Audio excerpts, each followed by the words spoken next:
Bonjour à tous. Le chômage augmente en Bourgogne-Franche-Comté, plus 0,9% sur un trimestre dans la région, selon les chiffres officiels publiés hier. On compte désormais 109 260 personnes inscrites à France Travail dans la catégorie A, qui regroupe toutes celles qui n'ont aucune activité. Dans quasiment tous les départements, on constate une augmentation entre le deuxième et le troisième trimestre. Ça ne bouge pas dans le Jura et ça baisse de 0,2% en Saône-et-Loire. Le procès de 10 personnes accusées d'avoir cyberharcelé Brigitte Macron s'est achevé hier soir. Parmi les prévenus, le deuxième adjoint à la commune de Cules-les-Roches en Saône-et-Loire.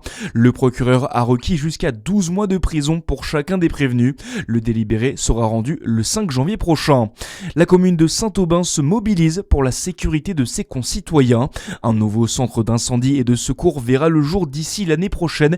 Il viendra remplacer l'actuelle caserne en centre-ville devenue vétuste.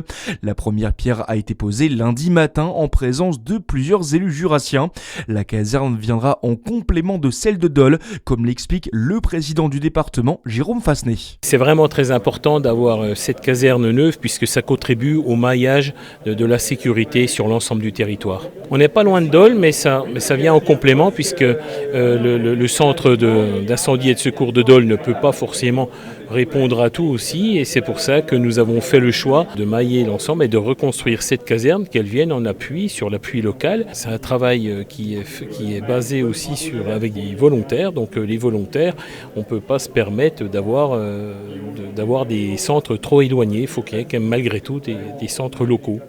Des propos recueillis au micro de Charlie Chevasson, la mise en service du centre d'incendie et de secours est prévue à la fin de l'été 2026. Dans le reste de l'actualité, c'est maintenant Cuba qui se prépare au pire. L'ouragan Melissa a traversé la Jamaïque hier, toiture arrachée, rues inondées. Des vents à plus de 300 km/h ont été enregistrés.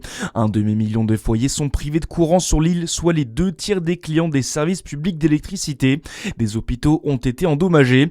D'après le Premier ministre, il est trop tôt pour dire qu'il n'y a pas de décès.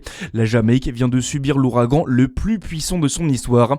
L'ouragan a été rétrogradé en catégorie 4 et menace désormais Cuba, où plus de 700 000 habitants ont été évacués. Et puis en tennis, nouveau duel entre cousins aujourd'hui au Masters 1000 de Paris. Le français Arthur Rinderknecht sera opposé au monégasque Valentin Vachereau. La revanche de la finale du tournoi de Shanghai qui avait vu la défaite du français. A noter également hier l'élimination dès le premier tour de Carlos Alcaraz, battu par Cameron Norrie en 3 manches. Voilà pour l'essentiel de l'actualité, c'est la fin de cette édition. À suivre votre météo sur Fréquence Plus. Très bonne journée à tous.